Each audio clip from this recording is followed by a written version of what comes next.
Yemen की सरहद से लगे एक मुल्क में एक नेक और इंसाफ पसंद बादशाह था, सुल्तान इदरीस।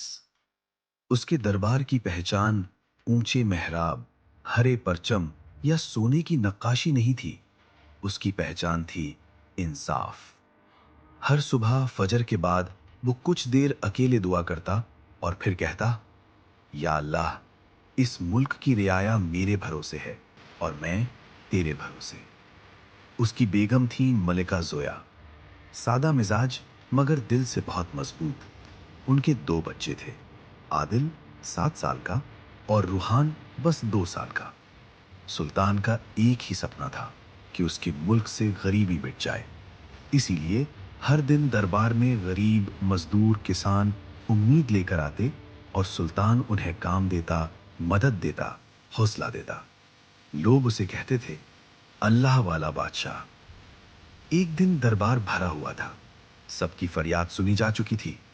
तभी एक फकीर आगे आया। नाम था फकीर जुम्मा। उसकी आंखों में भूख कम और हसरत ज्यादा थी। सुल्तान ने नरमी से पूछा, जुम्मा, क्या चाहिए, काम या कुछ रकम? फकीर बोला, मैं तो उम्र भर भीख मांगता रहा, अब ना नौकरी होगी ना कारोबार। फिर वो रुका और बोला, अगर आप मुझे 3 दिन अपनी बादशाहत दे दें तो मेरा दिल भर जाएगा। दरबार में सन्नाटा छा गया। वजीर रहमान आगे बढ़ा, झापना, ये नासमझ है। लेकिन सुल्तान ने उसे रोक दिया। उसकी आंखों में एक गहरी समझ थी। उसने कहा, अल्लाह कभी कभी इंसान को इख्तियार देकर उसका असल चेहरा दिखा देता है।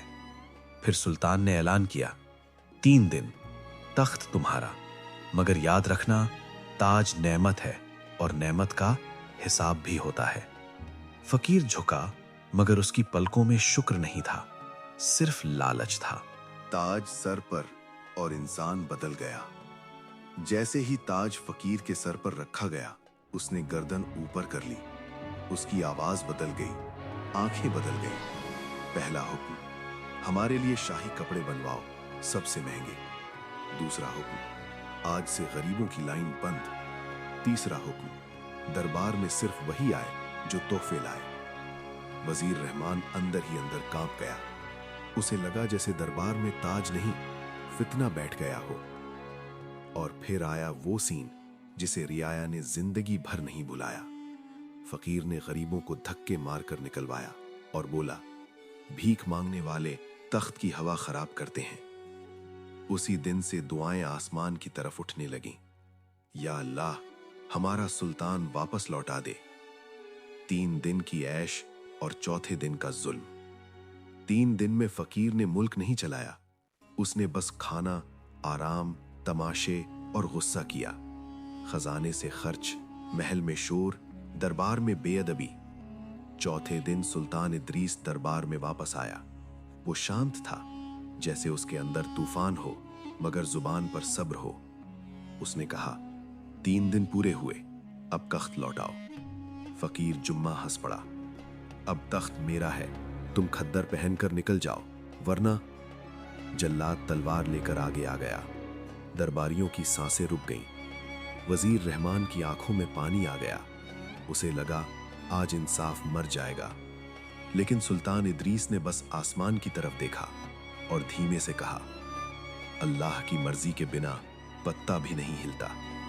फिर उसने अपने ताज की तरफ नहीं देखा, अपनी रियाया की तरफ देखा और बोला, मैं झगड़ा नहीं करूंगा, सब्र करूंगा, अल्लाह इंसाफ करेगा। और वो सच में अपनी बेगम और बच्चों का हाथ पकड़कर महल से निकल गया। रेगिस्तान का सफर, भूख, ठंड और दुआ। महल पीछे रह गया, अब आगे रेगिस्तान था। रात को ठंडी हवा, दिन में जलता सूरज। सुल्तान बच्चों को कंधे पर उठाकर चलता। मलिका जोया अपने आंसू छुपाकर बच्चों को दुआएं सिखाती। रूहान थक कर कहता, अब्बा घर चलो। और इदरीस बस उसे सीने से लगाकर कहता, बेटा, घर अल्लाह बनाता है। एक रात वे रेत के टीले के पास रुके। आसमान पर सितारे थे। इदरीस ने हाथ उठाकर दुआ की, या रब, तूने लिया है तो तू ही लौटाएगा। मुझे मेरे बच्चों की हिफाजत दे, मेरी बीवी की इज्जत की हिफाजत कर। जुदाई। कुछ दिनों बाद वे एक छोटे शहर पहुंचे। वहीं एक सौदागर मिला। सौदागर जफर। बातों में शहद, दिल में जहर। उसने कहा, मेरी बीवी बीमार है, आपकी बेगम मदद कर दे। मजबूरी थी, इंसानियत थी। मलिका जोया चली गईं। लेकिन कुछ दूर जाते ही जफर ने उसे घोड़े पर बैठाया और काफिले की तरफ भाग निकला। मलिका ने विरोध किया, मगर जफर पत्थर दिल निकला। इदरीस बदहवास होकर बच्चों को लेकर पीछे दौड़ा। धूल उड़ती रही, काफिला गायब हो गया। और उसी सफर में सबसे बड़ा दर्द आया। जंगल के करीब अफरा तफरी में दोनों बच्चे अलग हो गए। आदिल कहीं खो गया और छोटा रूहान किसी के हाथ लगकर दूर चला गया। अब इदरीस अकेला था। उसकी दुनिया खाली हो चुकी थी। वो गिर पड़ा, रेत पर माथा रखकर रोया, फिर बोला, या अल्लाह, मैं टूट गया हूं, मगर तुझ पर भरोसा नहीं टूटेगा। कई दिन बाद इदरीस एक दूसरे मुल्क रोशनपुर पहुंचा। वहां लोग जमा थे। पता चला बादशाह का इंतकाल हो गया है और रिवाज है कि एक बाज छोड़ा जाएगा, जिसके सिर पर बैठे वही नया बादशाह।